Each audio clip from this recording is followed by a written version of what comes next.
Assalamualaikum warahmatullahi wabarakatuh. Waalaikumsalam warahmatullahi wabarakatuh. Di sini kita bareng-bareng untuk melakukan diseminasi. Sebelum kita melakukan salam dan salawat kita junjungan kepada Rasulullah SAW. Semoga di akhir kita syafaatnya ya. Terus berikutnya hari ini ada dua acara, yaitu adalah diseminasi. Yang pertama adalah saya, yang kedua adalah nanti Pak Riza. Kita akan membedah tentang budaya positif. Terus acara berikutnya adalah pembukaan. Setelah pembukaan nanti langsung diikuti dengan kegiatan inti, yaitu adalah diseminasi, dan berikutnya adalah penutup. Untuk mengawali acara, kita awali dengan bacaan basmalah. Bismillahirrahmanirrahim. Untuk acara kedua, sambutan dari Bapak Kepala Sekolah.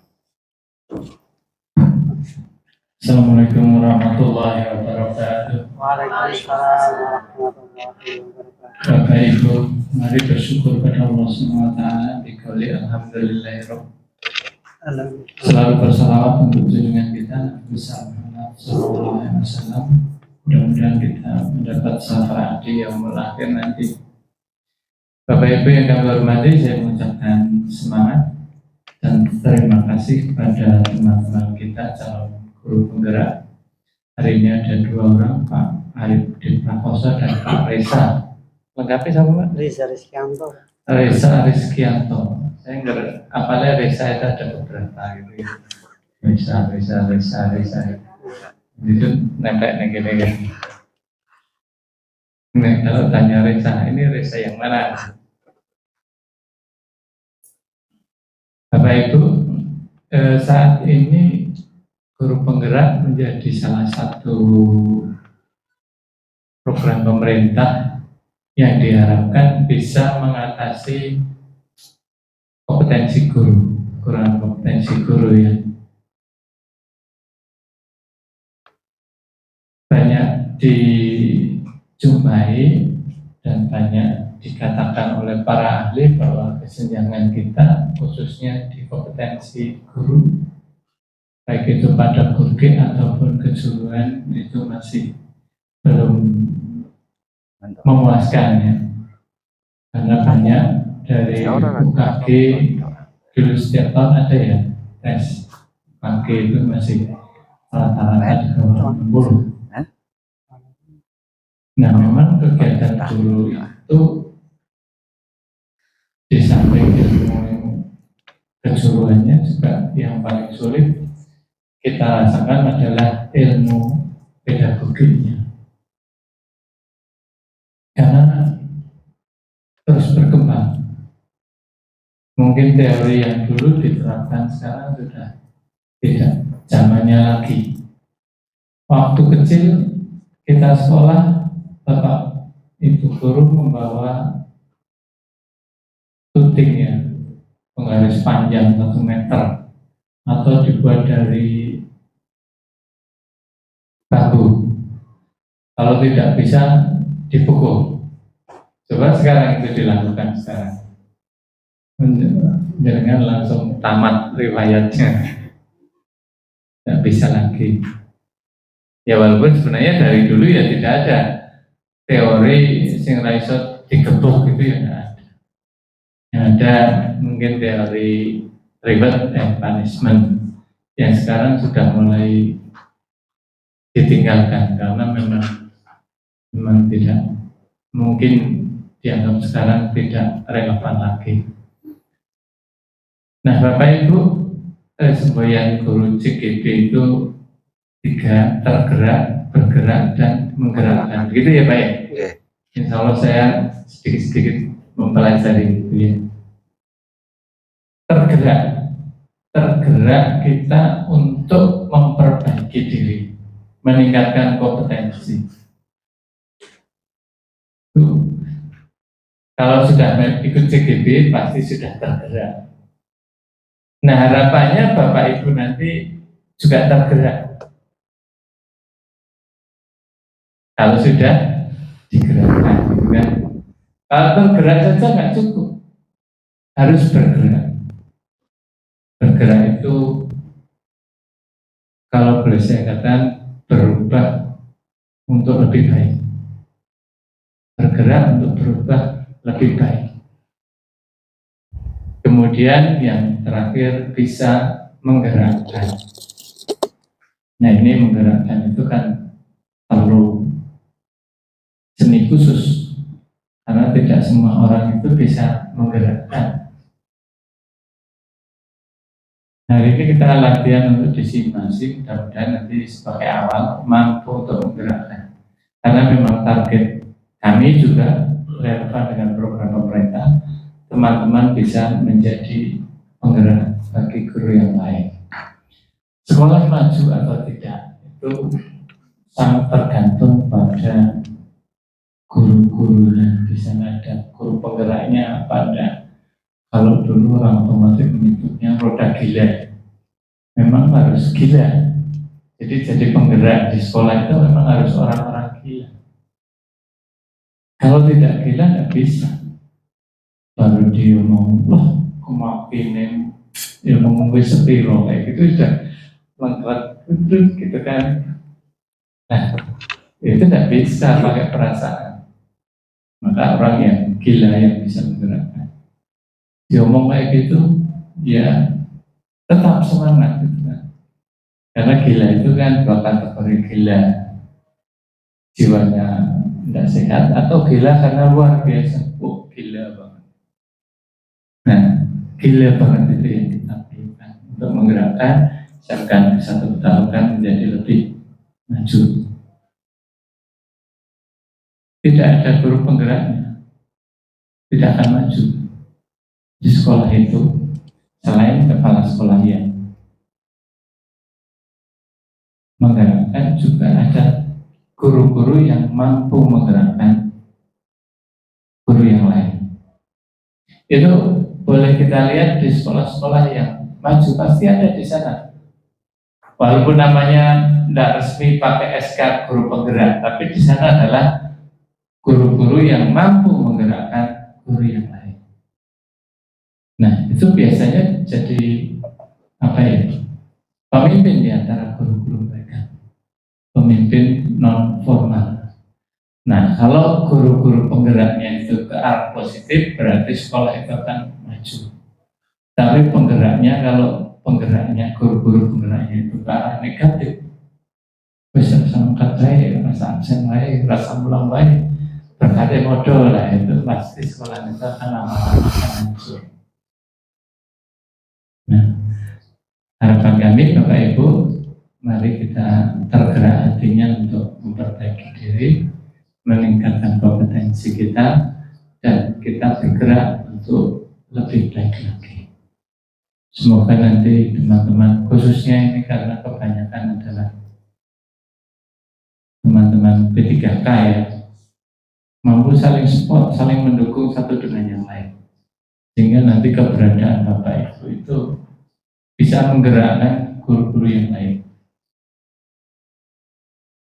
Saya punya, kalau bahasa di SKP itu apa namanya?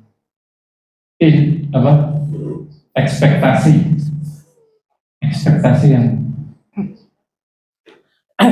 yang sangat besar bagi teman-teman P3K. Maka ya perlakuan saya itu agak berbeda. Kalau teman-teman PNS yang sudah senior itu mantan driver itu ya rada tak biarkan gitu. Tapi P3K ya tak ngomong.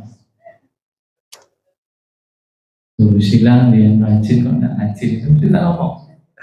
Karena sudah kompak di P3K. Karena apa? Karena ekspektasi saya terhadap teman-teman P3K, terhadap teman-teman PNS yang baru itu lebih besar daripada ekspektasi saya terhadap teman-teman PNS yang dulu itu, gitu kan. Sing wis kono ya wis tidak ada harapan lagi mau diapakan gitu. Yang penting orang rewoke sama masalah. Tapi kalau Bapak Ibu kok seperti mereka, ya pasti tahu. Saya dulu sudah pesan sama teman-teman yang CPN baru itu ada Pak Nato, ada Pak Aziz. Kamu kamu tidak boleh iri kalau mereka itu duduk-duduk di musola tak biarkan, tapi kalau kamu ya duduk-duduk tak tegur gitu kan. Memang beda, harapannya beda. Kalau Bapak Ibu itu kan ekspektasi saya adalah calon pembawa perubahan di SMK Negeri 1 Utara. Itu ekspektasi saya. Makanya ya kalau ada yang mulai dirubah itu tak amati betul. Ini ada beberapa prodi ya, TKJ ada TKR, ada TKP. Ini yang banyak itu TKP sama TKJ ya, terus penggeraknya sorry P3K-nya ya. Kalau saya titip teman-teman P3K, nanti kalau dirubah absen terus pulang tak tidak tegur profesi. Benar. Karena tadi ekspektasi saya sangat besar pada Bapak Ibu semuanya. Itu harapan Bapak Ibu. Suatu saat, misalnya saya sudah pergi dari SMK 1 Tarukan, saya ingin mendengar prestasi baik Bapak Ibu semuanya. Di sekolah lama saya mendengar kemarin teman-teman ada yang ikut P3K dari dulu PTT, ikut P3K, ikut penggerak, dan kemarin juga seleksi calon kepala sekolah.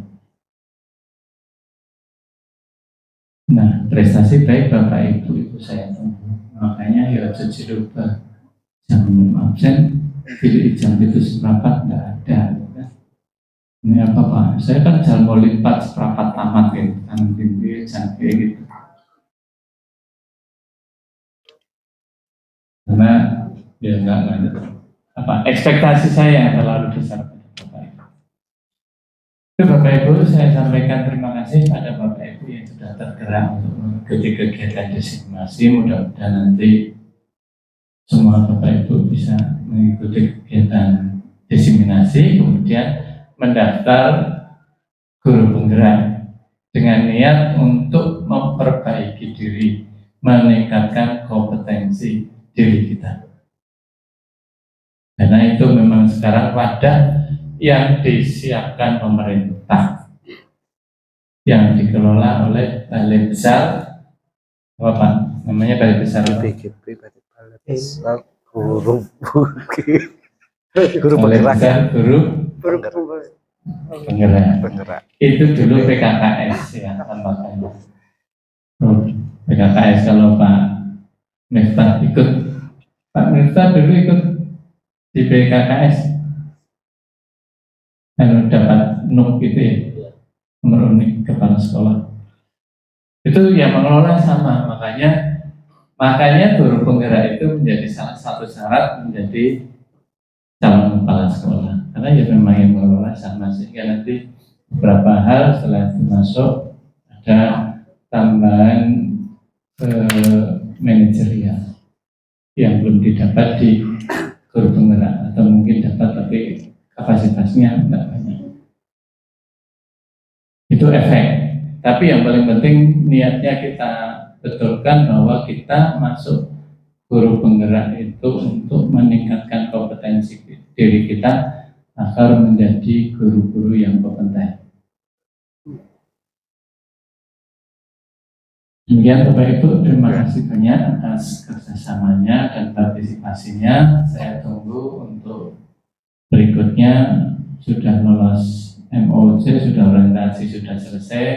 Langkah berikutnya PPG dan guru penggerak. Kalau yang PPG sudah lulus ya, misalkan guru penggerak atau bareng, atau salah satu dulu ya. Salah satu dulu, kalau bareng nanti terlalu berat. Kalau itu step-step yang ada saat ini yang harus dilalui. Turun karena saya jam 9 ada undangan rapat persiapan LKS, saya mohon izin untuk tidak mengikuti sampai selesai. Tapi pesan saya pada itu jangan bosan untuk meningkatkan kompetensi diri kita. Kita tidak akan habis untuk belajar. Kalau materi pembelajaran mungkin sedikit, tapi ilmu untuk mengajar itu dari saya menjadi guru, belajar jadi mahasiswa tahun 89 sampai sekarang itu ilmunya berubah terus. Karena anak yang dihadapi itu ya berubah terus. Saya dulu mengajar di sekolah swasta itu tidak ada siswa yang terlambat. Pemikir ya sering beres itu. Lagi sekolah negeri sing lambat berapa?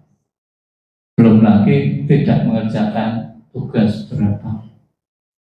Dibangun makan lah gitu. Itu memang kondisi kita. Nah makanya kita jadi guru harus update ilmunya, bagaimana kita bisa menggerakkan anak itu dengan menyenangkan. Kemudian program kita juga menjadi gerakan sekolah menyenangkan. Jadi kalau dulu dibentak, domai, dikebuk, lah sekarang nggak boleh. Bagaimana kita mengajak mereka dengan cara yang menyenangkan. Tentu saja itu sulit, maka kita harus belajar. Assalamualaikum warahmatullahi wabarakatuh. Waalaikumsalam warahmatullahi wabarakatuh. Untuk acara berikutnya yaitu doa. Doa oleh Bapak Miftah. Waktu dan tempat saya persilahkan. A'udzubillahi minasyaitonir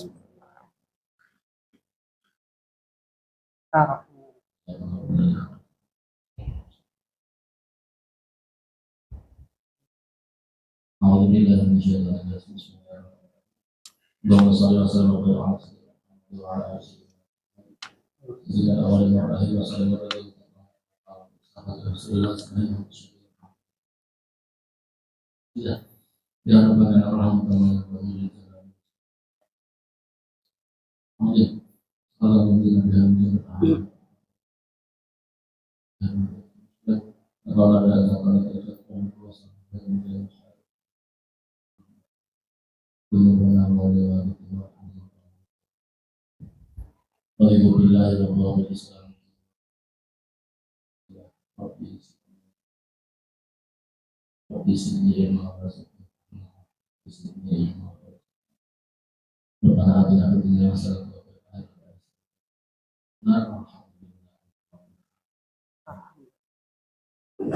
Oke, untuk acara berikutnya kita langsung ke desiminasi ya. Saya buka. Assalamualaikum warahmatullahi wabarakatuh.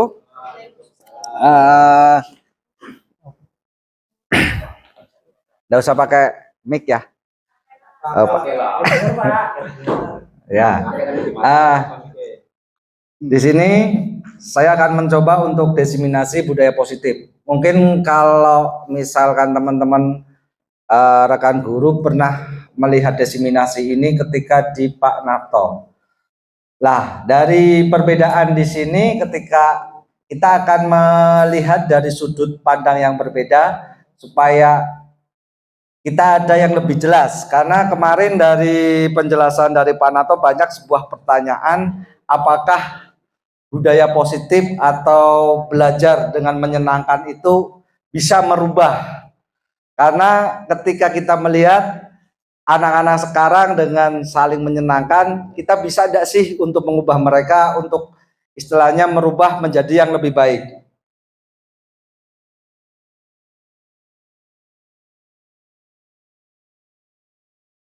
Kompetensi lulusan capaian umum di sini kita bisa melihatnya yaitu adalah peserta desiminasi memahami pentingnya mengetahui kebutuhan belajar dan lingkungan yang memfasilitasi seluruh individu.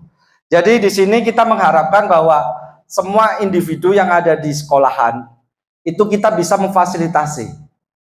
Ada sebuah dari capaian itu saya terlihat sebuah kasus di mana seorang guru itu hanya mengenal murid itu yang paling pintar dan yang paling nakal. Bagaimana nasib dari yang di tengah-tengah? Ya, paling cantik. Itu kadang-kadang dari seluruh guru itu tidak memperhatikan seperti itu. Pernah ada sebuah kasus di dalam kelas, khususnya kelas 12. Waktu itu murid satu persatu memang disuruh untuk menghadap saya untuk menjelaskan tugasnya.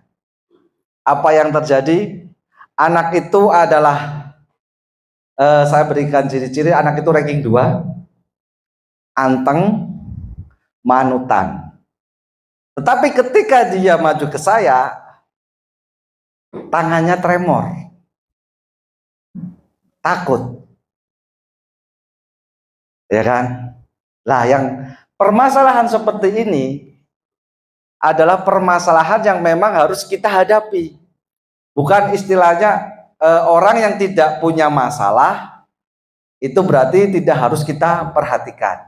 Mungkin itu salah satu yang harus sama-sama kita sebagai guru harus bisa mensiasati. Terus berikutnya adalah peserta diseminasi mampu menggerakkan komunitas sekolah untuk bersama-sama mengembangkan dan mewujudkan visi sekolah yang berpihak pada murid dan berlandaskan nilai-nilai kebajikan universal.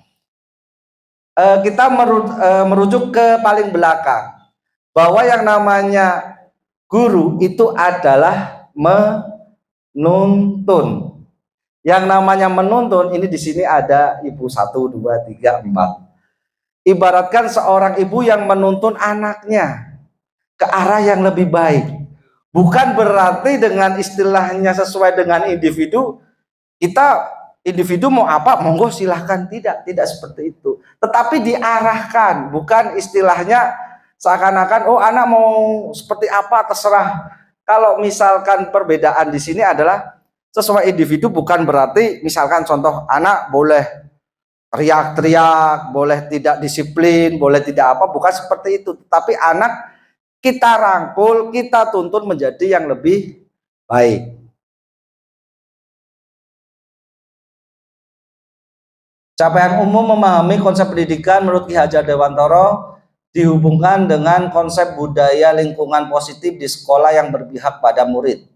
Yang kedua, melakukan evaluasi dan refleksi tentang praktik disiplin dalam pendidikan Indonesia secara umum untuk mendapatkan pemahaman baru. Terus memahami peran sebagai guru untuk membangun budaya positif. Ini ada sebuah pertanyaan menarik. Pernahkah Bapak Ibu mendapatkan hukuman dari guru atau guru dulu pada saat Ibu belajar dan sampai sekarang itu membekas atau teringat? Ini yang pertama, ada yang bisa berpendapat. Dulu itu Bapak Ibu pernah nggak dihukum sampai sekarang itu teringat? Berarti anak-anak baik-baik semua. Ada nggak yang pernah dihukum dan sampai sekarang itu teringat? Ada.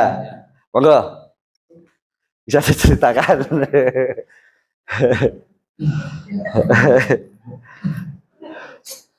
Untuk pengalaman masa sekolah dulu masih ingat bahwa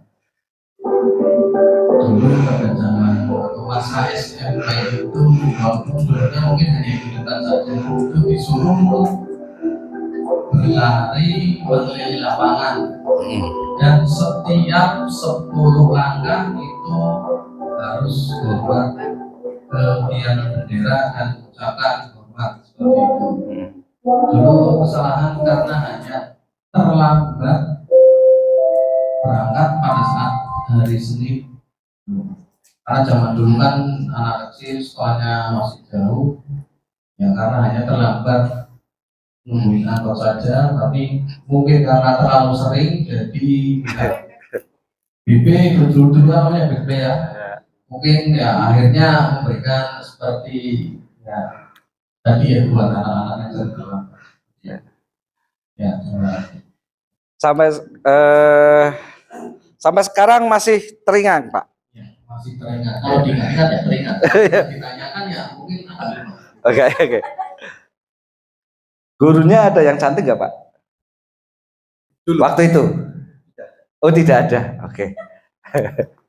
Ada lagi dari teman-teman yang ingin mencurahkan? Ada enggak pengalaman-pengalaman yang memang tidak hanya pengalaman pahit, pengalaman senang nggak apa-apa? yang sampai sekarang itu menjadi sebuah kebanggaan ketika sekolah? Ada?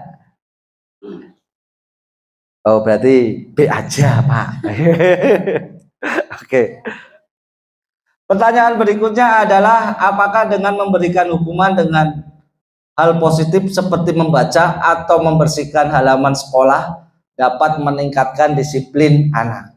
Tadi bisa dilihat di Pak Agung bahwa sebenarnya untuk dia jalan, hormat, itu kan positif ya. Hampir kita bicara positif. Tidak ada yang jelek. Tapi apakah itu bisa merubah anak tersebut? Atau bahkan membekas sampai besarnya, seperti itu.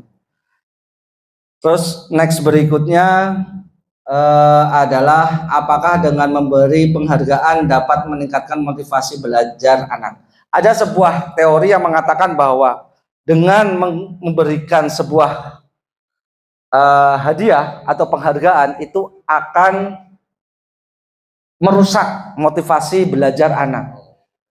Menurut saya pribadi, kalau misalkan hal itu memang benar, misalkan kamu kalau misalkan ngajinya pinter, ibu atau bapak saya kasih seperti ini. Nanti kalau misalkan anak-anak pinter, nanti bapak ibu guru nanti kasih seperti ini. Ini beranggapan kalau misalkan di dalam psikologi anak bahwa hal tersebut, anak akan selalu memicu di otak mereka bahwa untuk memiliki sesuatu itu harus ada hadiahnya. Tetapi apakah itu bisa berubah? Mungkin kedepannya bisa. Yang menjadi pertanyaan lagi, bagaimana kalau misalkan anak-anak yang tidak mendapat hadiah perasaannya seperti apa? Kadang-kadang kita sebagai guru misalkan yang ranking 1, oh ini selamat buat si A, si B, si C yang mendapatkan ranking 1, 2, dan 3 mendapatkan hadiah. Bagaimana mereka yang tidak mendapatkan hadiah? Menimbulkan iri? Tentunya iya. Kalau dari saya pribadi, memberikan hadiah kepada anak itu boleh, tetapi jangan berlebihan. Kita sebagai guru harus bisa memahami perasaan mereka yang tidak punya prestasi, atau misalkan mereka yang kurang dalam memahami, seperti itu.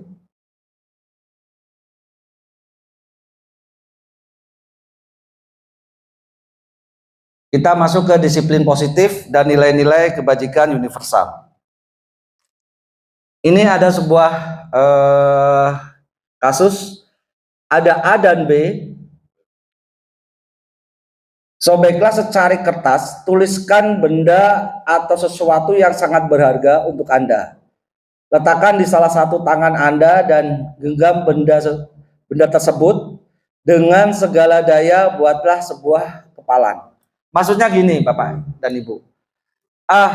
Ketika di sini kertas kita, sebuah kertas itu dipegang, di kertas tersebut dituliskan adalah harapan atau tujuan kita. Misalkan kalau kita adalah mungkin kalau kita yang berkeluarga, itu adalah keluarga. Itu dipegang benar-benar di situ. Lah, teman B dengan bujuk rayunya adalah untuk biar si A itu membuka genggaman kertas tersebut. Kira-kira si A mau enggak? Dengan rayuan, dengan ajakan, dengan pukulan, mau enggak? Untuk melepaskan sesuatu yang berharga. Yang jelas tidak mau. Sama halnya dengan sesuatu yang ada di anak-anak kita.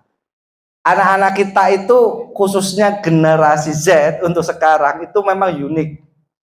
Mereka tidak mau, kadang-kadang ada sebuah kata, yaitu adalah mereka bersekolah tetapi tidak belajar. Kata-kata itu yang memang cukup familiar dan masa sih?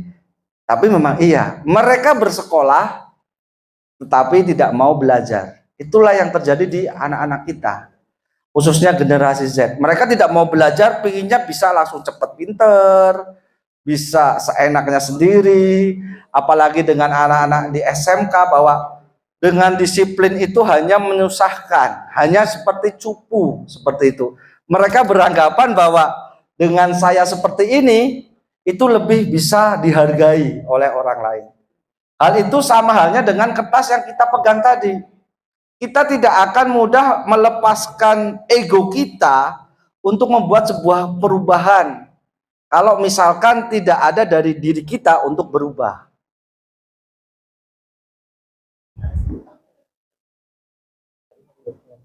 Ini perubahan paradigma teori kontrol, teori pilihan, atau ilusi kontrol. Ilusi guru mengontrol. Bahwa sekarang beranggapan bahwa untuk mendisiplinkan anak, kadang-kadang guru berpikir bahwa, oh ya, disiplin. Manfaat disiplin itu, ini saya tanya kepada Bapak Ibu guru di sini, ada nggak yang bisa menjelaskan manfaat disiplin? Ada? Yang menjelaskan manfaat disiplin? Supaya apa sih disiplin itu? Ya, ini kata-kata mudah. Kita beranggapan bahwa kamu itu harus disiplin. Kita maksud enggak disiplin itu apa? Supaya apa sih anak? Lebih tertib dan teratur. Oke, terus? Terarah sesuai dengan tujuan. Ada lagi? Oke. Kita tidak menutup kemungkinan bahwa dengan menunjukkan disiplin adalah kita biar mengontrol anak, ya kan? Seperti itu. Tetapi boleh dipikir juga, mereka disiplin itu apakah atas kehendak mereka atau kehendak kita? Rata-rata seorang guru itu mendisiplinkan anak itu atas kehendak kita. Karena apa? Murid itu belum tahu manfaat disiplin. Terus murid, ilusi bahwa kritik dan membuat orang merasa bersalah dapat menguatkan karakter. Di sini ini. Maksudnya bahwa kita juga sebagai guru itu kadang-kadang juga tidak mau dikritik oleh murid kita. Itu seperti ilusi bahwa orang dewasa memilih hak untuk memaksa. Ini yang memang agak salah, bahwa yang namanya kita menganggap bahwa kita sudah tua dan kita memaksa tanpa harus menghargai dari murid tersebut. Ini adalah disiplin positif, teori kontrol dan teori dari pilihan dari William Glasser. Di sini bisa dilihat, nanti mungkin untuk presentasi bisa saya kirim. Kita masuk ke makna disiplin. Berasal dari bahasa Latin disiplina, yang artinya belajar. Berarti artinya yang seharusnya tadi adalah biar manut, biar apa, itu ternyata salah. Disiplin itu artinya adalah belajar. Mereka untuk memahami aturan, mereka untuk memahami tujuan. Di sini mungkin gini, ada sebuah contoh gini Bapak dan Ibu. Anak disuruh potong pendek. Ketika saya tanya fungsi potong pendek itu apa? Pak, kenapa sih Pak potong pendek? Loh, fungsinya untuk apa? Apa hubungan potong pendek dengan kita belajar? Ada enggak? Ada enggak hubungan potong pendek dengan kita belajar? Itu adalah pertanyaan dari anak loh ya. Kira-kira kita sebagai guru kita harus menjawab apa? Gini Bapak dan Ibu. Bahwa yang namanya rambut itu adalah mahkota. Rambut yang namanya mahkota itu pasti identik dengan egoistis. Ya kan? Pertanyaan saya adalah, ketika mahkota kita lepas, berarti egois kita itu sudah dilepas. Makanya ketika egois kita sudah dilepas, anak itu mudah diatur. Itu fungsi dari potong rambut. Contoh yang paling banyak dijumpai adalah kenapa tentara itu rambutnya cepak. Fungsinya untuk apa? Mereka bekerja di sesuatu perintah.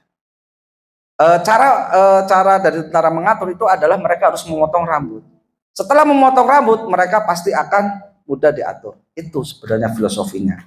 Makanya ketika teman-teman istilahnya memotong rambut dan yang lain, diharapkan murid itu tahu fungsinya. Tetapi kalau misalkan tidak tahu fungsinya, tinggal dipotong rambut, akhirnya menjadi pertanyaan, apa sih hubungan antara potong rambut dengan sekolah? Apa sih hubungan potong rambut dengan mengerjakan tugas? Tujuan dari sekolah kadang-kadang adalah memahami sebuah ilmu pengetahuan. Seperti itu. Disiplin diri membuat orang menggali potensinya menuju sebuah tujuan apa yang dia hargai. Namun dalam budaya kita, makna kata disiplin telah berubah menjadi sesuatu yang dilakukan seorang pada orang lain untuk mendapatkan kepatuhan. Kecenderungan umum adalah menghubungkan kata disiplin dengan ketidaknyamanan, bukan dengan apa yang kita hargai atau pencapaian sesuatu tujuan mulia. Ini yang memang menjadi sebuah pertanyaan, apa sih persamaan kadang-kadang di dalam sebuah media sosial ada sebuah kata antara atasan dan bos. Lah, kita berada di guru itu berada sebagai manajer atau atasan atau memang sebagai bos, sebagai penguasa. Kadang-kadang kita menjadikan diri kita adalah sebagai bos yang bisa mengatur terserah kita. Itu yang kadang-kadang murid aja agak otoriter ya. Kadang-kadang Bapak Ibu yang ada di sini ketika mempunyai pimpinan yang otoriter pasti tidak suka. Sama halnya dengan murid juga gitu.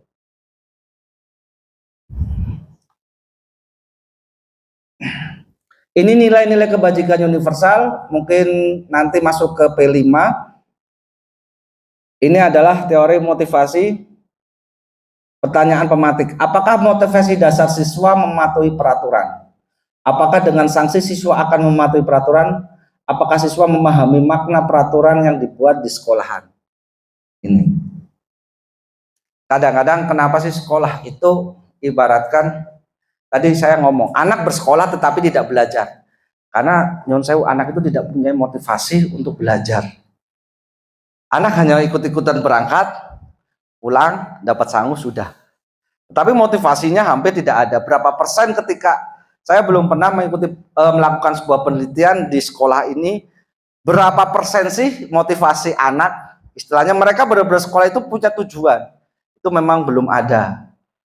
Kita hanya, mungkin pendidikan kita yang kurang adalah, kita hanya memperbaiki sebuah proses pendidikan tanpa diiringi dengan sebuah penelitian.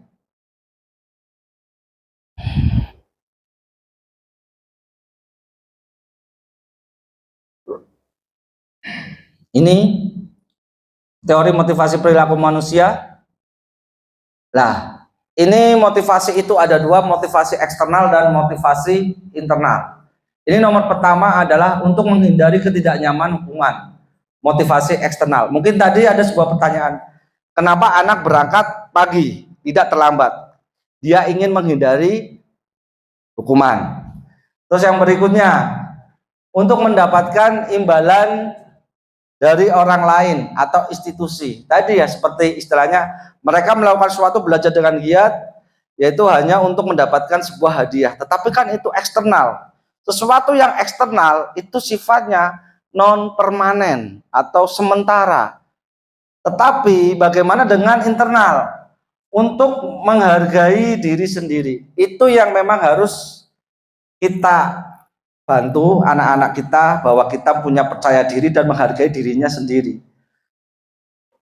Ini mungkin kalau saya ngomong itu gampang ya, tapi dalam prakteknya jujur ini saya mengalami sangat banyak kesulitan yang luar biasa. Contoh, sesuatu misalkan saya sudah memberikan sebuah penanaman hal tersebut A, B, C, D, tetapi ketika, karena di sini adalah mata pelajaran, bukan guru kelas, ketika berganti pelajaran, orangnya berbeda, yang ditanam kira-kira berbeda tidak? Bubar.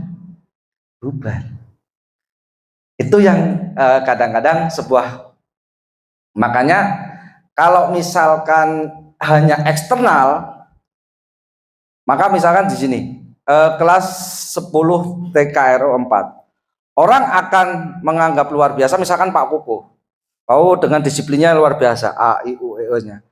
Tetapi ketika saya datang lagi, apakah muridnya sama dengan ketika Pak Kuku masuk? Berbeda lagi. Itu yang sulit, ya kan? Tetapi itu adalah faktor-faktor eksternal. Tetapi gimana kita menghargai diri sendiri itu sangat sulit. Apalagi dengan kondisi mereka, perkembangan psikologinya sekarang berubah-ubah. Menurut Ki Hajar Dewantara, merdeka itu artinya tidak hanya terlepas dari perintah, akan tapi juga cakap buat memerintah diri sendiri. Ini cukup dalam.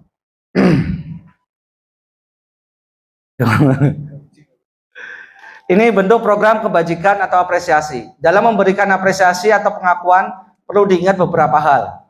Beri pengakuan secara khusus, secara pribadi ke semua murid, dan pengakuan secara konsisten, fokus pada proses.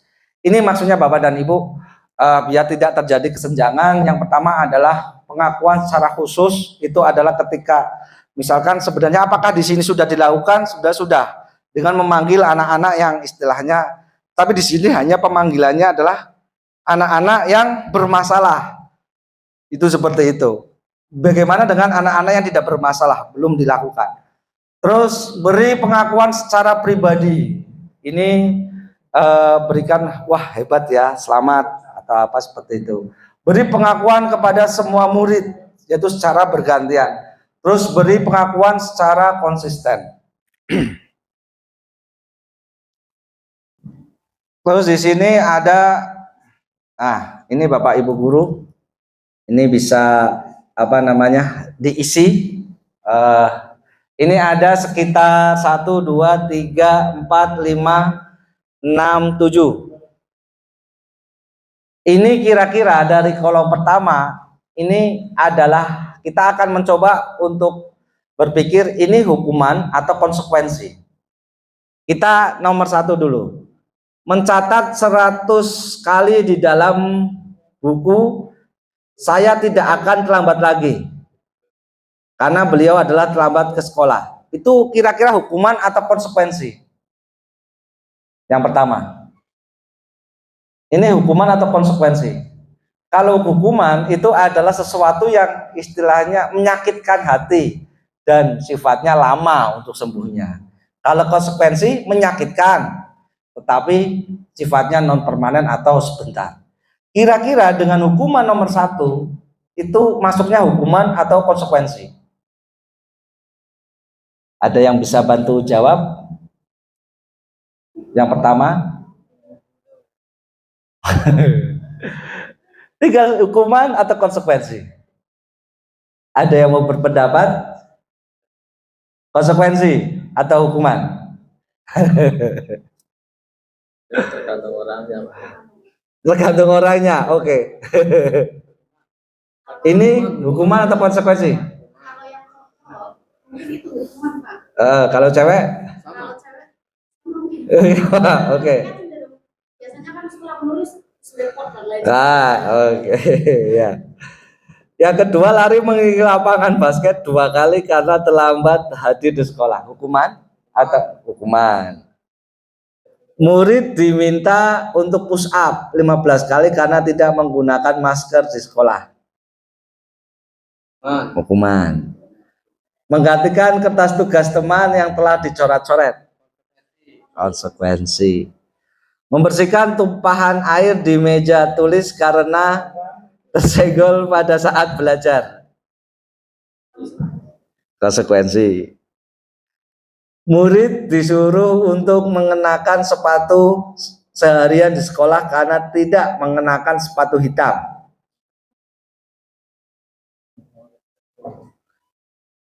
Ini maksudnya murid bukan disuruh untuk mengenakan ya, murid tidak boleh mengenakan sepatu seharian di sekolah karena tidak menggunakan sepatu hitam. Konsekuensi hukuman? Konsekuensi. Lari mengelilingi lapangan basket 2 kali karena terlambat 10 menit untuk pelajaran PCOK. Potensi. Ini jawabannya Bapak dan Ibu. Apakah sesuai dengan apa yang tadi sudah dijawab? Ya kan? Di sini bisa kita lihat adalah mencatat 100 kali dalam buku kalimat saya tidak akan terlambat lagi karena terlambat ke sekolah. Kita tadi sudah mendapatkan pengakuan dari Pak Agung bahwa lah apa sih fungsinya, ya kan? Apakah itu bisa memperbaiki, akhirnya sakit. Nah ini kalau hukuman ini yang mungkin yang menjadi sebuah pertanyaan adalah lari mengelilingi lapangan basket 2 kali karena terlambat 10 menit. Itu pelajaran apa Bapak? Olahraga. Kita boleh melakukan sebuah hukuman sesuai dengan pelajaran tersebut kan? Itu. Oke. Sekarang masuk ke restitusi. Restitusi adalah proses menciptakan kondisi bagi murid untuk memperbaiki kesalahan mereka sehingga mereka bisa kembali pada kelompok mereka dengan karakter yang lebih kuat. Restitusi juga merupakan proses kolaborasi mengajar murid untuk mencapai solusi untuk masalah mereka. Ini adalah konsekuensi dan restitusi. Tadi menurut saya konsekuensi sudah halus, sekarang di adanya restitusi. Ini sesuatu yang menyebutkan harus terjadi, konsekuensi sesuatu harus terjadi. Dan restitusi adalah merupakan pilihan. Yang berikutnya, tidak nyaman untuk murid atau anak yang jangka waktu panjang. Kalau konsekuensi adalah tidak nyaman untuk murid atau anak untuk jangka waktu yang pendek. Kalau restitusi adalah menguatkan untuk murid anak dalam waktu jangka panjang. Jadi intinya adalah ketika restitusi adalah membuat anak itu sadar atau menguatkan faktor internal. Ciri-ciri restitusi bukan untuk menebus kesalahan, namun untuk belajar dari kesalahan, memperbaiki hubungan, tawaran atau bukan paksaan. Restitusi menuntun untuk melihat ke dalam diri. Restitusi mencari kebutuhan dasar yang mendasari tindakan. Restitusi diri adalah cara yang paling baik. Restitusi fokus pada karakter bukan tindakan. Restitusi fokus pada solusi. Restitusi mengembalikan murid yang berbuat salah pada kelompoknya. Intinya adalah bahwa restitusi merupakan sebuah perbaikan untuk siswa, tetapi biar siswa tersebut bisa kembali ke kelompoknya. Ini ada 5 posisi kontrol. Pertanyaan pematik adalah bagaimana cara Bapak Ibu mengontrol siswa di kelas? Contoh misalkan, ini pertanyaan gini. Ada seorang anak yang datang itu selalu terlambat ke kelas tersebut. Ya. Ini ada kesalahan ya. Ini maaf ya, typo. Ini kalau misalkan seperti ini saya cek dulu ya. Oke, ya sudah. Karena typo akhirnya yang tadinya nggak fokus, saya kirain nggak fokus. Ya oke.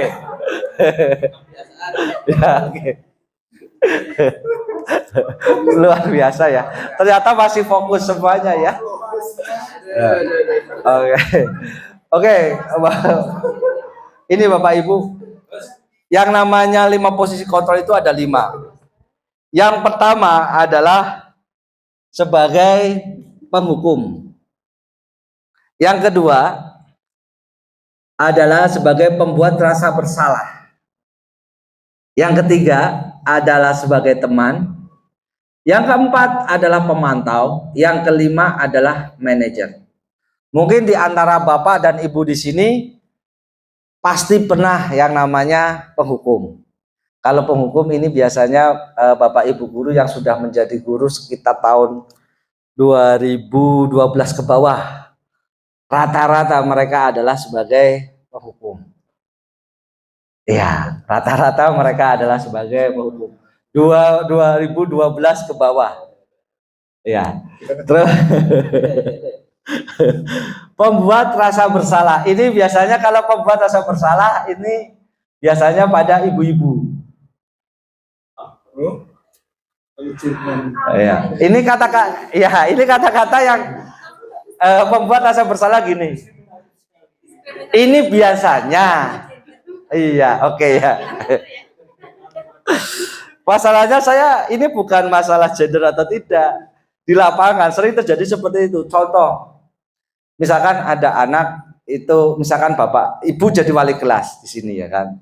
Ibu jadi wali kelas, anak tersebut itu datang terlambat terus, diomongi, dielus orang bisa. Akhirnya itu kayak gini munculnya. Masa kamu anu sih nggak kasihan sama ibu? Ibu sudah seperti ini loh. Mana perubahan kamu? Katanya kamu berubah.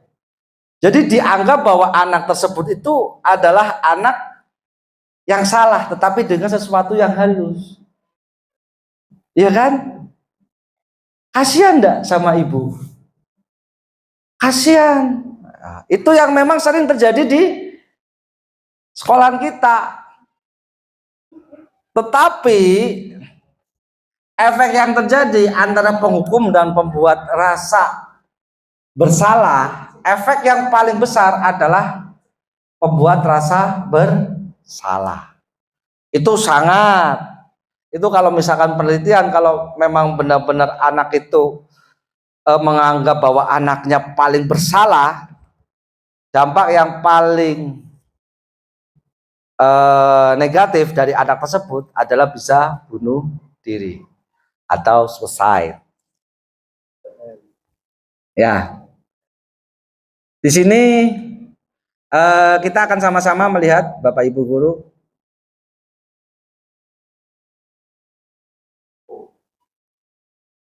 Ada suaranya kah?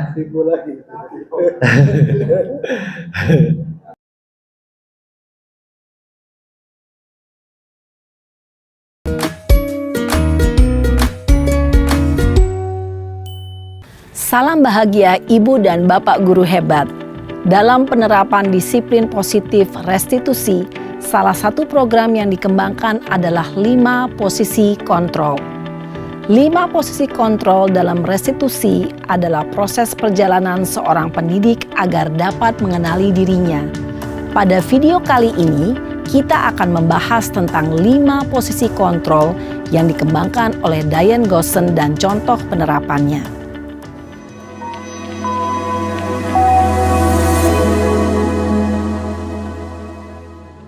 5 posisi kontrol itu adalah 1. Posisi penghukum. 2. Posisi pembuat merasa bersalah. 3. Posisi teman. 4. Posisi pemantau atau monitor. Dan 5. Posisi manajer. Untuk lebih memahami kelima posisi tersebut, mari kita saksikan kasus Naren yang terlambat hadir 20 menit di sekolah dan melihat bagaimana kelima posisi kontrol dalam menghadapi masalah tersebut.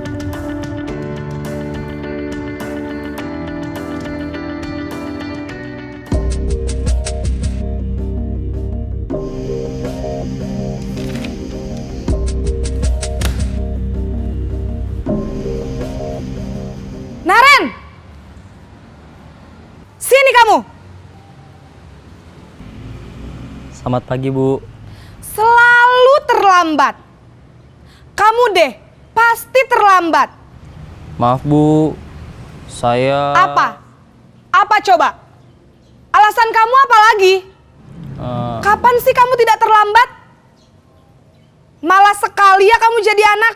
saya... Dasar pemalas. Gak kapok-kapok sih kamu. Sudah berapa kali terlambat? Sana, kamu keliling lapangan basket 2 kali. Kenapa saya harus keliling lapangan basket, Bu? Kenapa? Kamu mau lawan ibu? Berani-beraninya jawab. Sudah terlambat, masih berani jawab pula. Sekarang, keliling lapangan basket 5 kali sekalian. Biar kapok. Cepat, pergi sana ke lapangan basket. Posisi penghukum biasanya berbicara dengan nada tinggi, menghardik, menunjuk-nunjuk, menyakiti, dan menyindir. Hukuman bisa berupa fisik maupun psikis. Ibu dan bapak guru hebat. Dampak yang terjadi pada murid ketika guru berada pada posisi penghukum adalah murid cenderung akan memberontak, bahkan menyimpan dendam.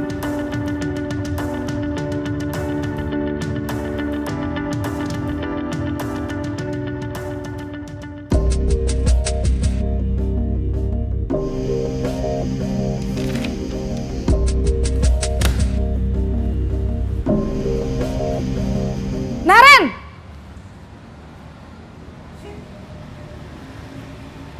Selamat pagi, Bu. Naren. Kamu kenapa terlambat lagi, Nak? Ya Tuhan, Naren. Kamu senang ya bikin ibu susah ya? Kalau kamu terlambat lagi, nanti ibu yang ditegur bapak kepala sekolah, Nak. Disangka ibu tidak bisa membina kamu. Duh, gimana ini? Maaf, Bu. Duh Gusti Naren. Kamu suka ya kalau ibu ditegur bapak kepala sekolah? Terus, sekarang ibu harus tulis apa ini di buku absen? Ini kamu sudah sering terlambat loh. Ibu harus apa coba? Maaf, Bu. Maaf sekali. Ya sudah, lain kali jangan bikin ibu susah lagi ya, Nak ya. Ibu tidak akan kuat lagi kalau kamu begini terus. Bisa jantungan kalau ibu ditegur bapak kepala sekolah. Sana cepat ke kelas. Maaf ya, Bu. Maaf sekali. Posisi pembuat rasa bersalah berbicara dengan nada tenang, cenderung lembut. Namun kata-kata yang diutarakan membuat murid merasa menjadi orang yang gagal. Memandang buruk dirinya sendiri, merasa tidak berharga, dan tidak sanggup membahagiakan orang lain.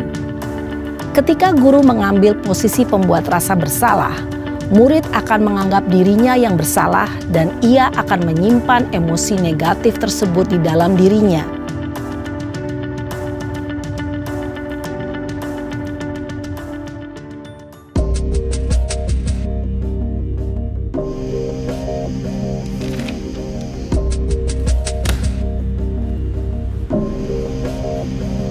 Naren!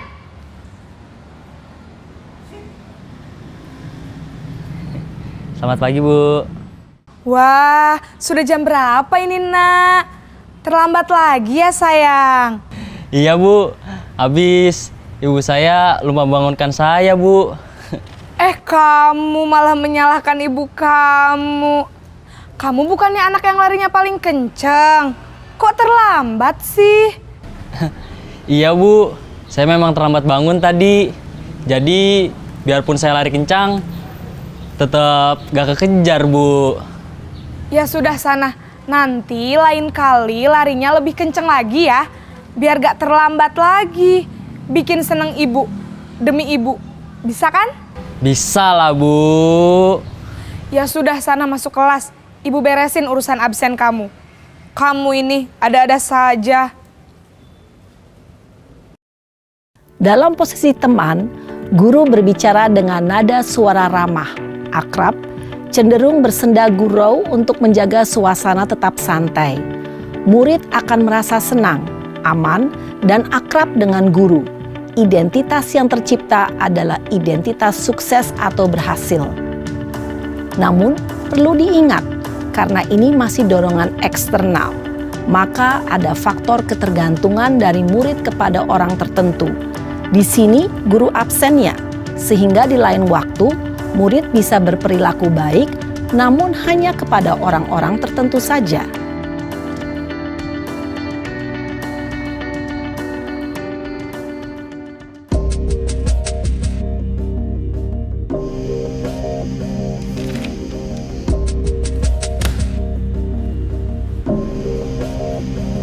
Naren!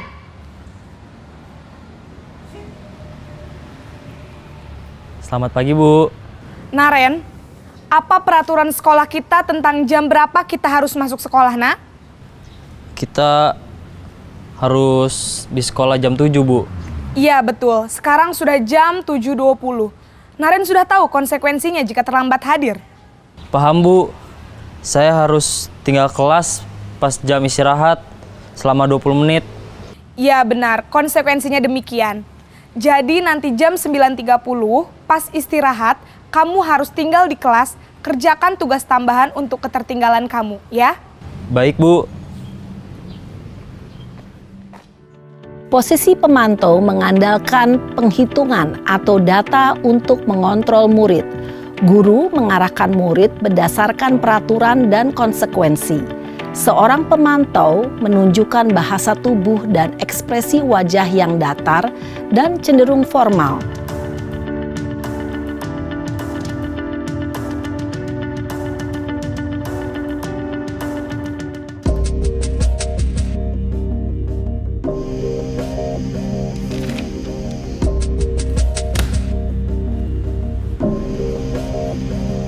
Naren!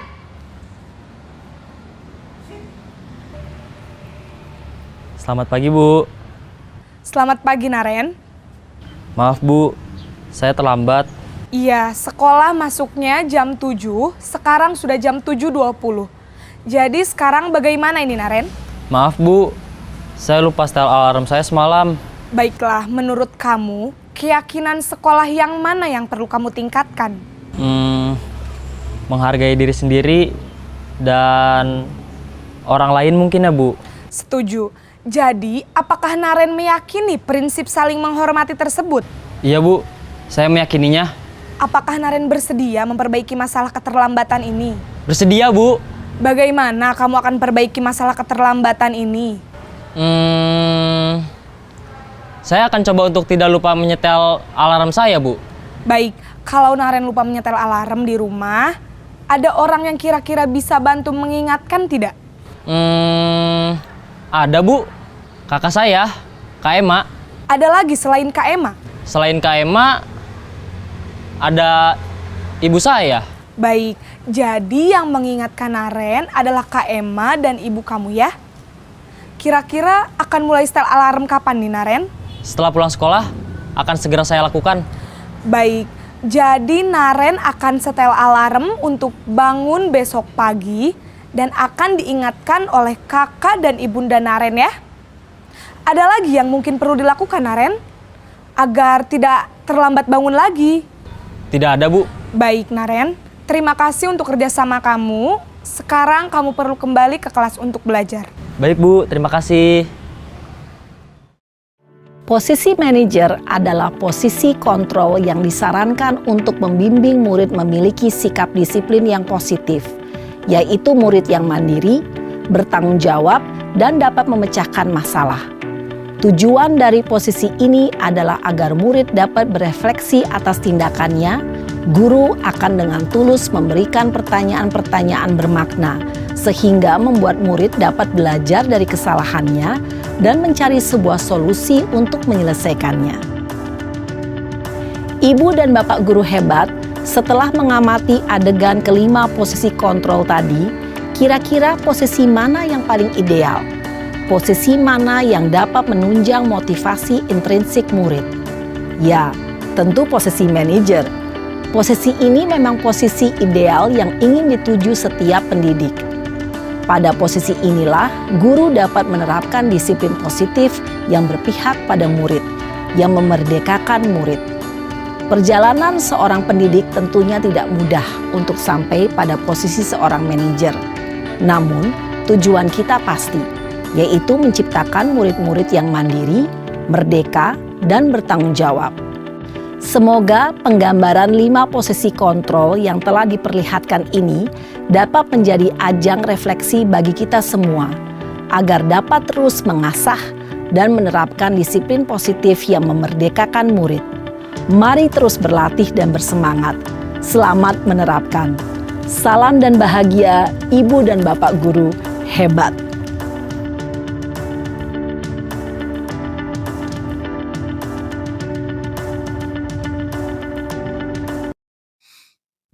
Kita masuk ke penanganan siswa yang melakukan pelanggaran dengan segitiga restitusi. Ya, semoga tidak ada typo lagi. Oke, ini adalah segitiga restitusi. Ada 3 cara untuk melakukan segitiga restitusi, yaitu dalam penanganan anak. Yang pertama adalah validasi kebutuhan.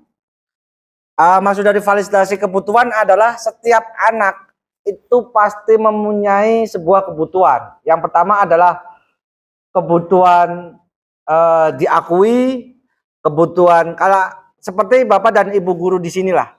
Bapak Ibu guru di sini dalam bekerja sebagai guru pasti mempunyai kebutuhan. Salah satunya adalah katanya mencerdaskan anak bangsa. Yang berikutnya juga adalah mendapatkan sebuah penghasilan. Itu adalah kebutuhan. Dalam menganalisis kebutuhan anak, itu kita harus tahu maksud dan tujuan anak tersebut mau seperti apa. Terus berikutnya adalah di sini bentar. Adalah menanyakan keyakinan dan menstabilkan identitas.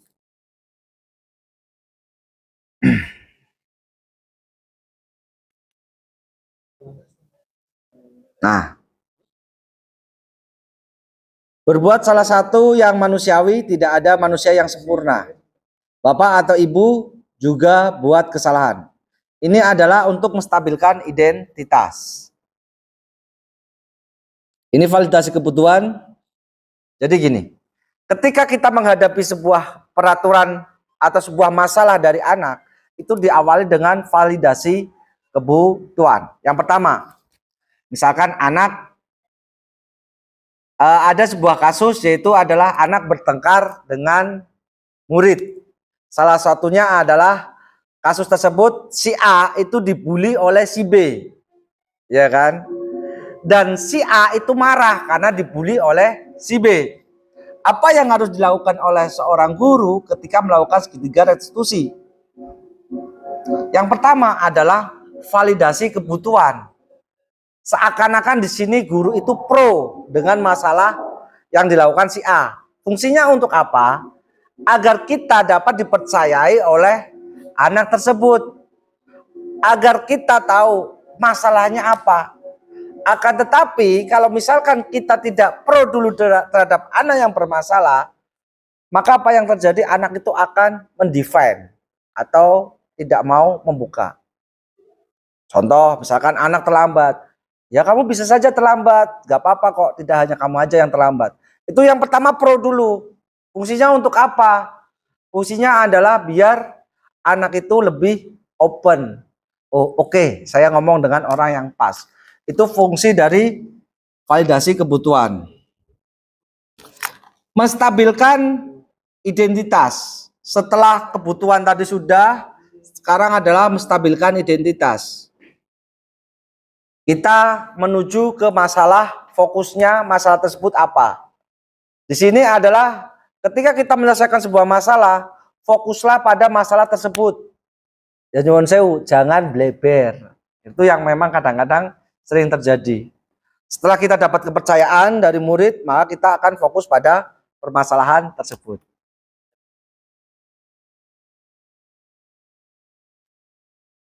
Terus setelah dicek, yaitu adalah menanyakan keyakinan. Menanyakan keyakinan apa perbuatan tersebut sudah benar. Lah sebelum Bapak Ibu istilahnya menanyakan sebuah keyakinan, diharapkan sudah membuat keyakinan atau kesepakatan kelas yang sudah dibuat bersama. Kesepakatan ada dua, kesepakatan kelas dan kesepakatan sekolah. Tetapi kesepakatan sekolah itu kadang-kadang tidak bisa dilakukan. Karena kesepakatan sekolah atau aturan sekolah hanya dibuat oleh guru-guru tanpa melibatkan dari siswa.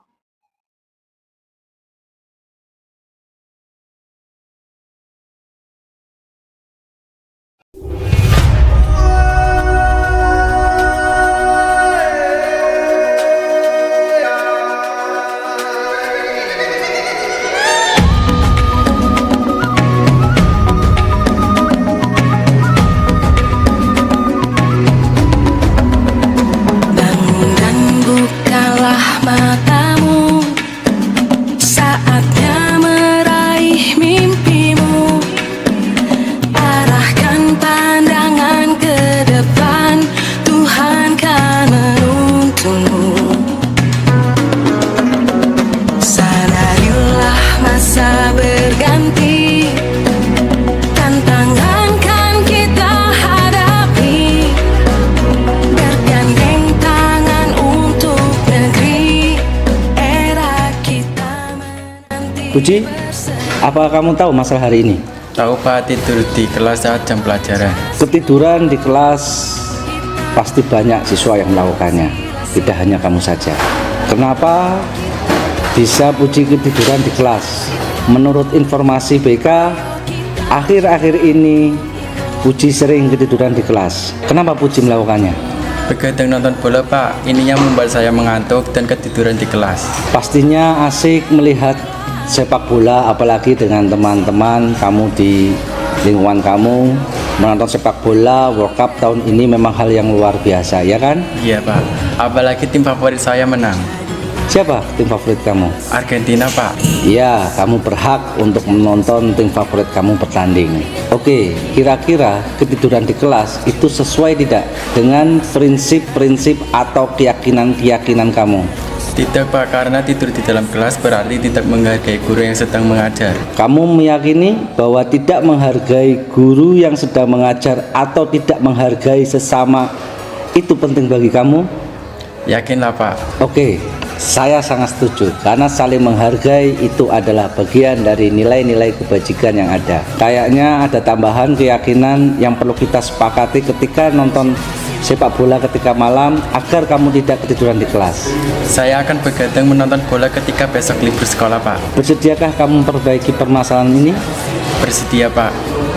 Terus? Saya minta maaf dan saya akan bertanya kepada teman saya tentang pelajaran ketika saya ketiduran di dalam kelas. Baik, tetap semangat, tetap jaga prinsip-prinsip dan keyakinan kamu tentang nilai kebajikan. Silahkan kembali ke kelas. Terima kasih Pak.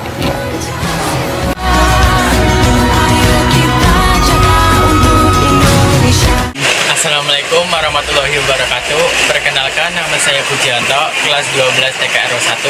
Perasaan saya ketika Bapak Arif mempraktekkan segitiga ratu suci, saya sangat lega karena beliau tidak marah ketika saya ketiduran dalam kelas.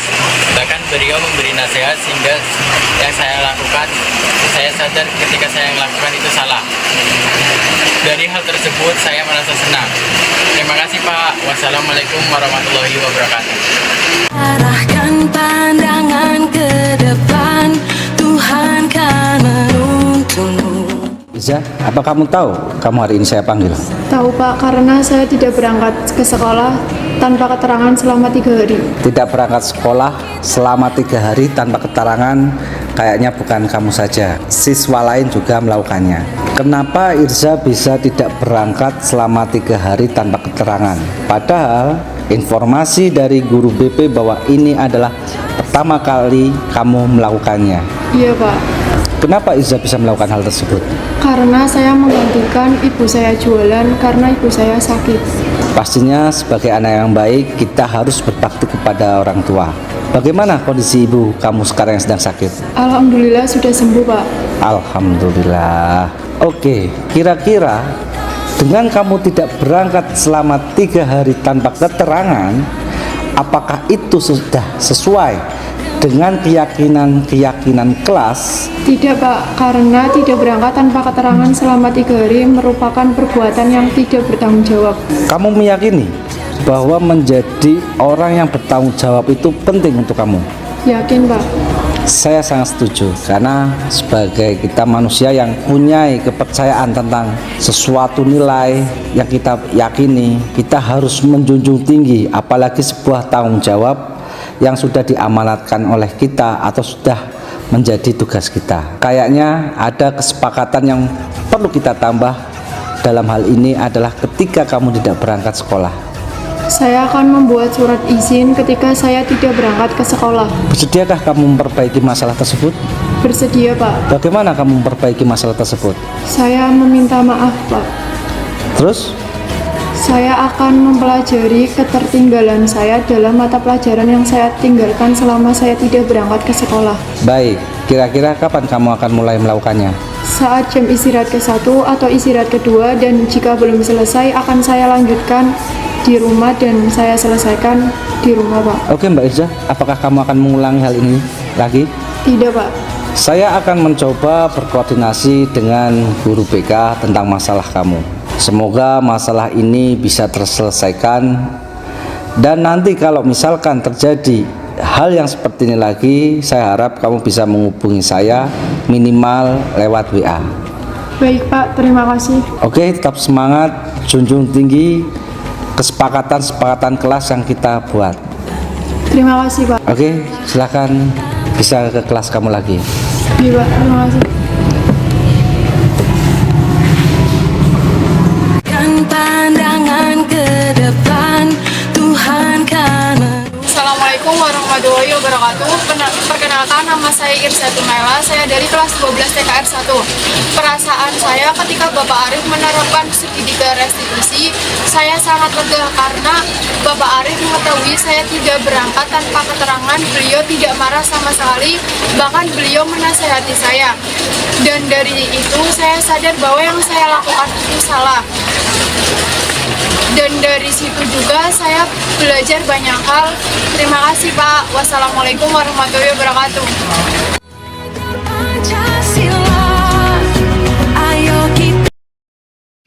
Tadi adalah contoh dari segitiga restitusi seperti itu yang saya pelajari.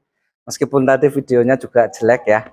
Ya, saya mengakui itu hanya sebuah contoh. Ya kan, bukan kenyataan aslinya, tetapi setidaknya dengan memahami video tersebut kita bisa paham runtutannya seperti apa.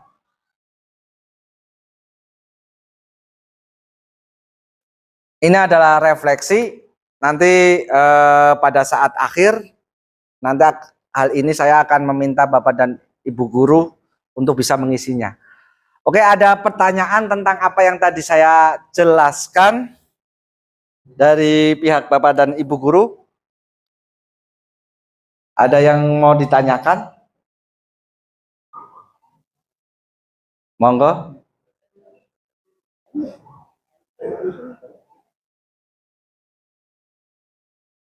Cukup?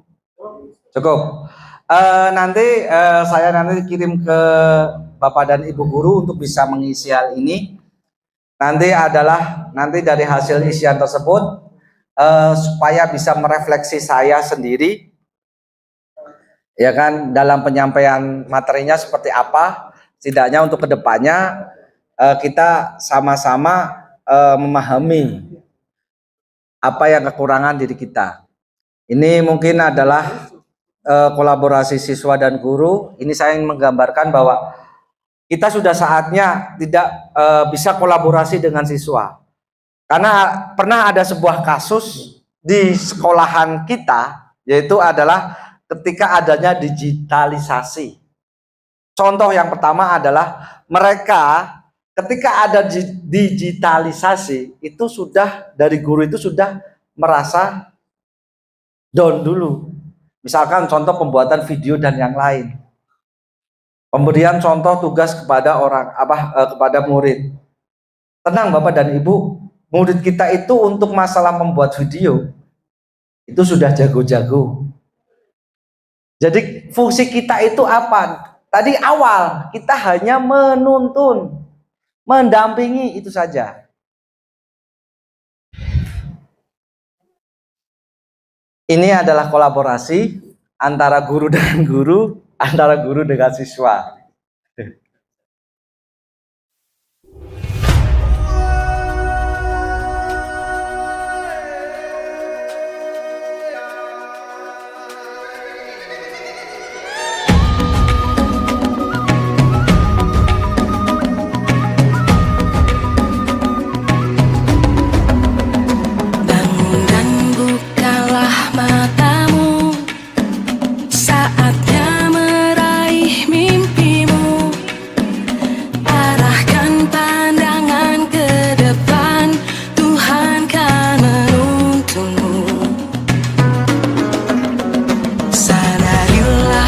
masa berganti, tantangan kan kita hadapi, bergandeng tangan untuk negeri, era kita menanti berseri.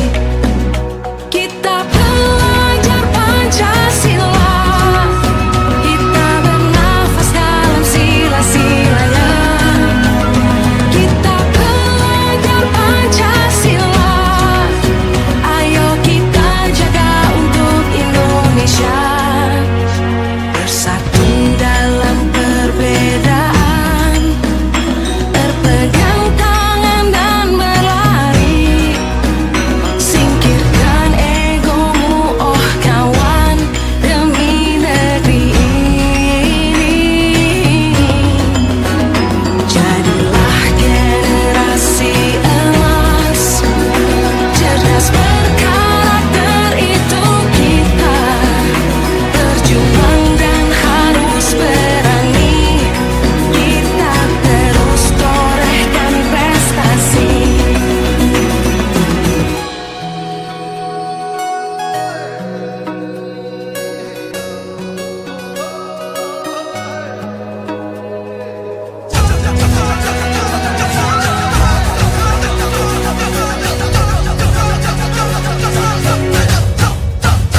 Kita belajar Pancasila, kita bernafas dalam sila-silanya. Kita belajar Pancasila, ayo kita jaga untuk Indonesia. Kita belajar Pancasila, kita bernafas dalam sila-silanya. Kita belajar Pancasila, ayo kita jaga untuk Indonesia.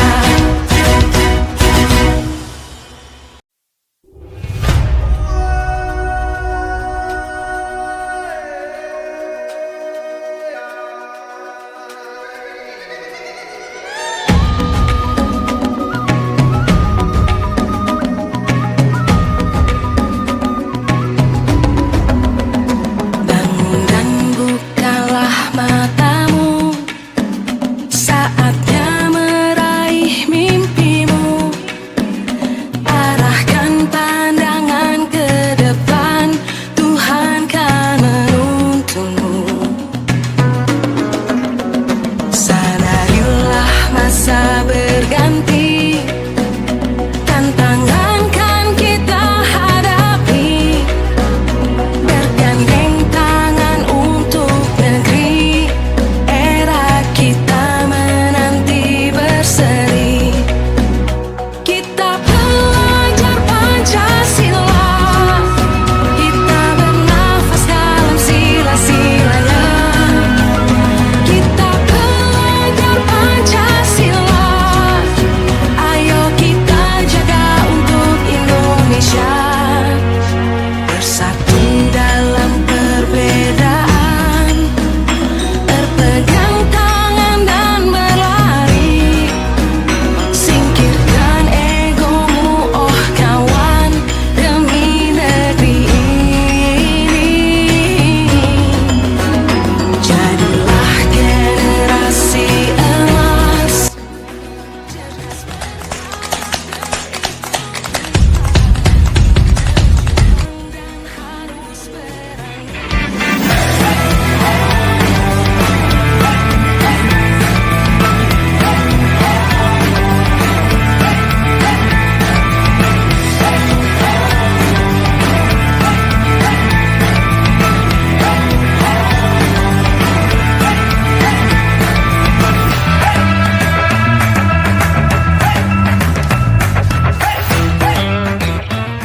Belajar Pancasila, kita bernafas. Hai guys, di sini saya akan menjelaskan tentang melaksanakan penggunaan APD.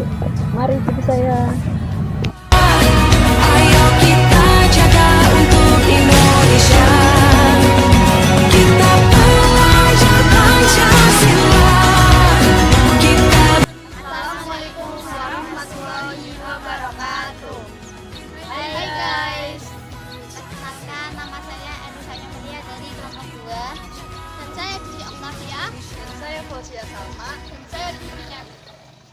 Kami di sini akan mempresentasikan tentang pelaksanaan penggunaan APD.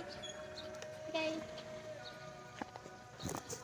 Halo guys, saya di sini akan menjelaskan tentang pengertian melaksanaan penggunaan APD atau alat pelindung diri.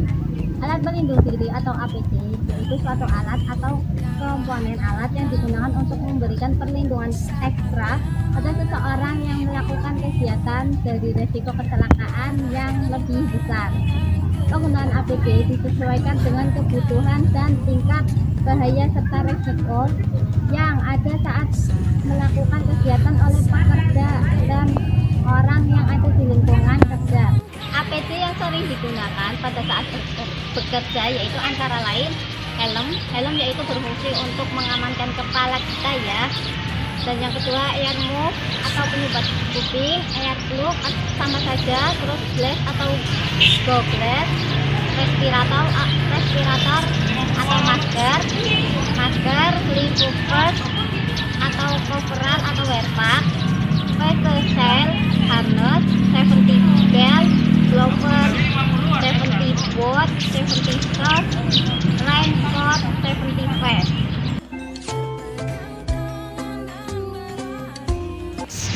Simbol rambu-rambu penggunaan APD yaitu 1. Bunyikan klakson, cuci tangan sebelum dan sesudah bekerja, gunakan baju pelindung, gunakan harness, gunakan helm keselamatan, gunakan masker, gunakan pegangan tangan, gunakan pelindung pendengaran, gunakan pelindung wajah. Selanjutnya, gunakan penutup kepala, gunakan respirator, gunakan rompi nyala, gunakan sabuk keselamatan, gunakan sabuk pengaman, gunakan salep kulit, gunakan sarung tangan, gunakan sepatu keselamatan, gunakan tamenolas, dan menggunakan kacamata dan pelindungan pendengaran, dan mematikan penggunaan listrik. Itulah dari presentasi kami. Mohon maaf jika ada tutur kata yang salah karena kesempurnaan hanya milik Allah. Jadi maafkan ya. Dan ada pantun dari teman saya. Pagi-pagi informasi sekian dan terima kasih. Annyeong. Kita jaga untuk Indonesia. Kita pelajar. Halo guys.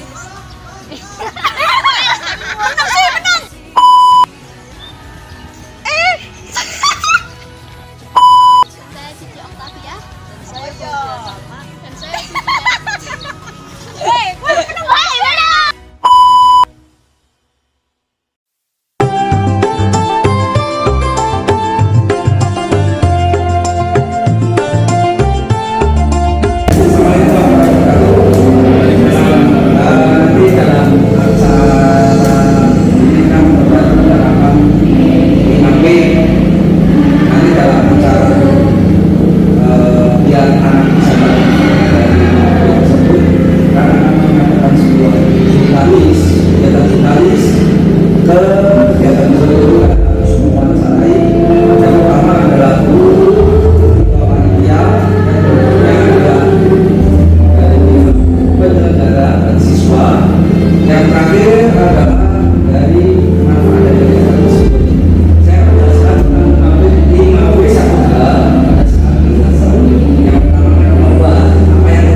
saya manfaat, memberi saya masukan tentang tata cara bagaimana menjadi jurnalis yang benar. Yang manfaat 5W1H dalam kegiatan jurnalistik melingkup kegiatan panggung B5 ini tentunya sangat banyak sekali. Yang pertama 5W, apa, siapa, gimana, kapan, bagaimana, dan siapa. Tentunya dengan kita menerapkan 5W1H dalam kegiatan jurnalistik, tentunya akan lebih mudah kita mewawancarai narasumber untuk mengetahui informasi-informasi apa saja sih yang ada dalam kegiatan pagelaran B5 ini. Selain itu, manfaat dari 5W1H tentunya akan sangat bermanfaat bagi pendengar dan pembaca, karena dengan 5W1H mereka bisa mengetahui maksud dari liputan jurnalistik dan ini. Terima kasih. Berikut adalah manfaat 5W1H dalam kegiatan jurnalistik. Kurang lebihnya mohon maaf.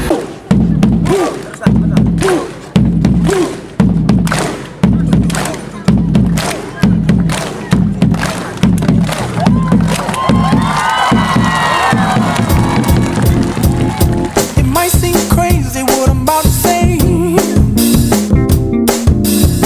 Sunshine, she's here, you can take a break. I'm a hot air balloon that could go to space. With the air, like I don't care, baby, by the way.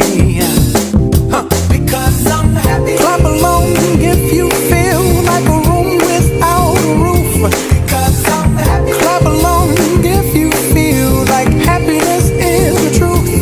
Because I'm happy. Clap along if you know what happiness is to you. Because I'm happy. Clap along if you feel like that's what you want to do. Here come bad news talking this and that. Well, give me all you got and don't hold it back. Well, I should probably warn you, I'll be just fine. No offense to you, don't waste your time. Here's why. Because I'm happy. Clap along if you feel like a room without a roof. Because I'm happy. Clap along if you feel like happiness is the truth. Because I'm happy. Clap along if you know what happiness is to you. Because I'm happy. Clap along if you feel like that's what you want to do. Hey, bring me down, can't none bring me down. Your love is too high, bring me down, can't none bring me down. I said, tell you now, bring me down, can't none bring me down. Your love is too high, bring me down, can't none bring me down. I said, clap along if you feel like a room without a roof. Clap along if you feel like happiness is the truth. Clap along if you know. Assalamualaikum warahmatullahi wabarakatuh. Perkenalkan, nama saya Irzatun Laila. Saya di sini sebagai jurnalistik perwakilan dari 12 TKR 1. Di sini saya akan meliput semua kegiatan yang berlangsung di kegiatan Disnatalis pada tahun ini yang ke-15 tahun. Di sini saya sudah bersama rekan saya. Atas nama Kak siapa? Perkenalkan, nama saya Nadia Ayutantri dari kelas 10 MPLB 3. Di sini saya sebagai anggota OSIS dan juga sebagai panitia pelaksanaan kegiatan Disnatalis tahun 2022. Oke, di sini saya sudah bersama Kak Nadia.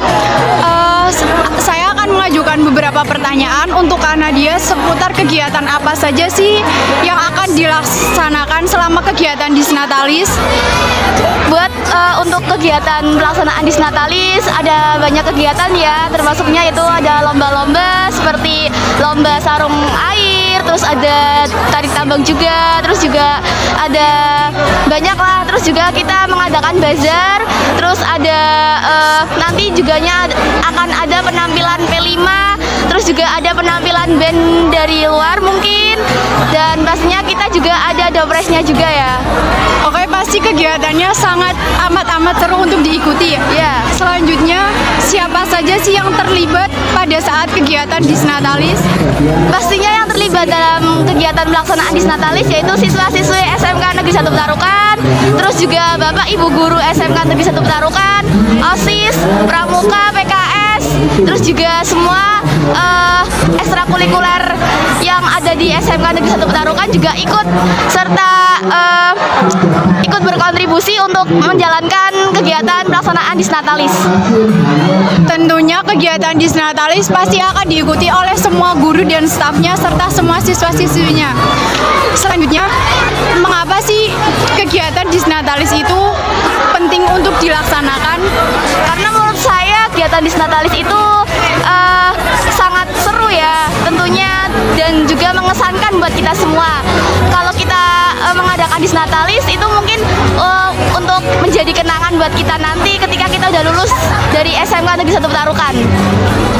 Selanjutnya, apakah kegiatan Disnatalis ini akan bertempat hanya di SMK saja atau akan melibatkan lingkungan luar atau bagaimana, Kak? Yang saya ketahui untuk pelaksanaan Disnatalis ini tidak hanya dilakukan di lingkungan sekolah, tetapi kita juga akan mengadakan di luar lingkungan sekolah. Kegiatan yang akan dilaksanakan di lingkungan sekolah yaitu seperti lomba-lomba, penampilan P5, penampilan band, bazar dan lain-lain. Sedangkan kegiatan yang akan dilakukan di luar yaitu seperti sepeda sehat yang akan dilaksanakan di luar sekolah. Selanjutnya yang terakhir, apa harapan Kakak untuk SMK Negeri 1 Petarukan ke depannya? Harapan saya untuk SMK Negeri 1 Petarukan untuk kedepannya, saya berharap semoga SMK Negeri 1 Petarukan bisa lebih maju lagi, lebih berprestasi lagi, lebih bisa berkarya, menciptakan karya-karya yang sangat bagus dan insya Allah harapan yang kedepannya lagi semoga SMK Negeri 1 Petarukan bisa lebih bagus lagi. Demikian seputar kegiatan Disnatalis yang saya teliti bersama Kak Nadia. Saya ucapkan terima kasih Kak, selamat bertugas kembali. Terima kasih. Let's go!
warahmatullahi wabarakatuh.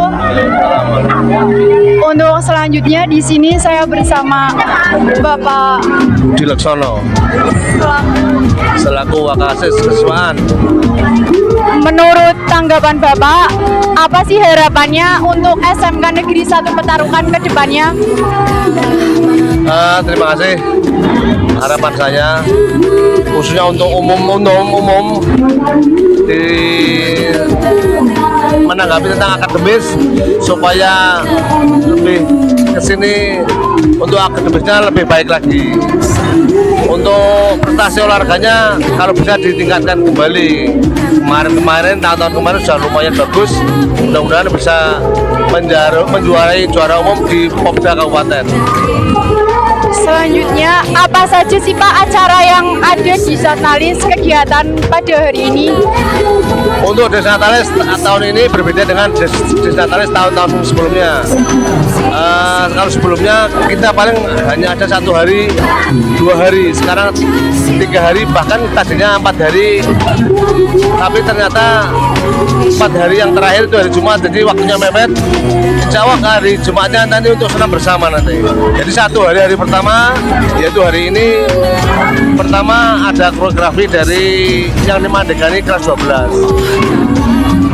Dilanjutkan lomba-lomba, kurang lebih ada 6 cabang lomba. Insya Allah dilaksanakan sampai jam 4 sore nanti. Hari kedua nanti ada di samping bazar, hari kedua ada bazar juga. Dan penampilan proyek penguatan profil pelajar Pancasila atau P5 dan penampilan dari ekstrakurikuler musik dan tari. Untuk hari ketiga yaitu hari Kamis, hari kedua hari Rabu ada utamanya yaitu ada sepeda sehat.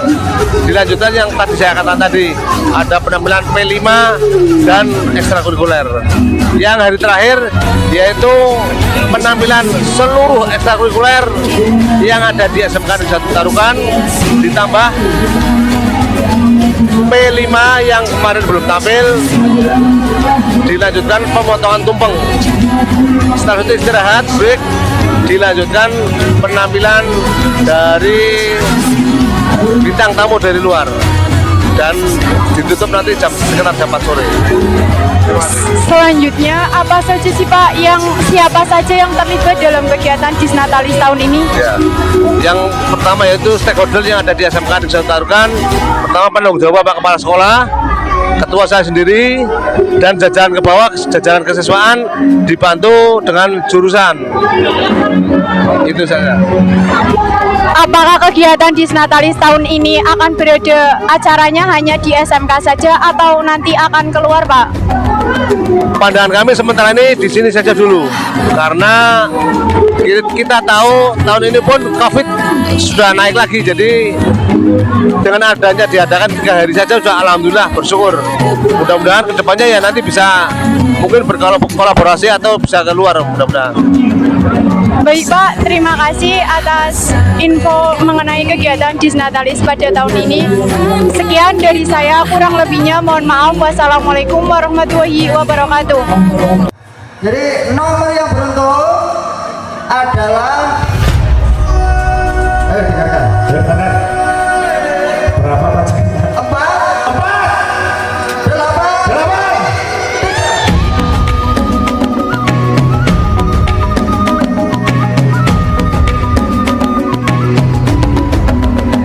Bangun dan bukalah matamu, saatnya meraih mimpimu. Arahkan pandangan ke depan, Tuhan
akan menjelaskan manfaat dari pergelaran 5P tahun ini. Salah satunya yaitu 1. Mengembangkan bakat-bakat mereka yang tadinya mereka itu kurang pede tampil di depan umum, sekarang sudah pede untuk menantikan bakat-bakat yang dia miliki. Yang kedua, tentunya banyak sekali manfaat yang akan cara mereka tampil di depan umum. Tentunya bakat yang mereka punya selama ini bisa diekspor dan bisa diketahui oleh teman-teman dan seluruh kegiatan P5 yang melakukan tentunya pagelaran P5 ini sangat-sangat bermanfaat untuk siswa-siswi dan para studentnya. Salah satu manfaat untuk siswa-siswi mengembangkan bakat-bakat mereka, memberi potensi-potensi mereka. Jadi bakat yang mereka sudah tampilkan di atas panggung pagelaran P5 bisa diteruskan diolah sama bakat yang diteruskan. Selanjutnya manfaat dari siswa-siswi yang lainnya bisa menjadi motivasi siswa-siswi lainnya untuk memiliki bakat yang dimiliki oleh teman tersebut. Tentunya juga terbantu dengan adanya panggung pagelaran P5 ini dan panggung pagelaran P5 mereka akan lebih menunjukkan ya manfaat dari pagelaran P5 tahun ini.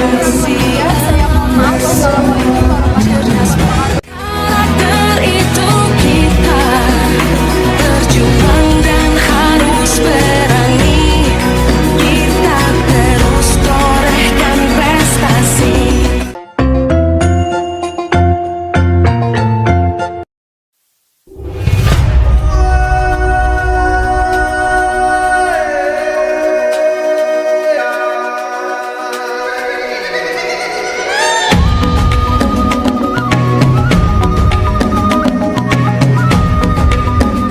Assalamualaikum warahmatullahi wabarakatuh. Nama saya Saparianto Widodo, mengajar di SMK Negeri 1 Petarukan, mata pelajaran produktif administrasi perkantoran. Sedikit saya mengomentari tentang Bapak Arif yang telah mengikuti CGP. Beliau telah mengimplementasikan pendidikannya dengan jurusan yang lain secara kolaboratif, paradigma perubahan si pendidik. Sekian komentar dari saya. Apabila ada kurangnya, mohon maaf sebesar besarnya. Assalamualaikum warahmatullahi wabarakatuh. Era kita menanti berseri. Nah, sebuah video kolaborasi antara jurusan, antar guru, dan antar murid. Jadi itu yang diharapkan oleh kita semua, agar jangan saling antar jurusan itu, yo saingan boleh, tetapi bukan berarti harus memutuskan silaturahmi. Mungkin itu aja. Sebelum ada pertanyaan? Cukup jelas ya Bapak dan Ibu. Saya mohon maaf kalau misalkan ada perkataan atau tulisan ya kan yang salah. Saya mohon maaf sebesar-besarnya. Sekian dari saya. Wassalamualaikum warahmatullahi wabarakatuh.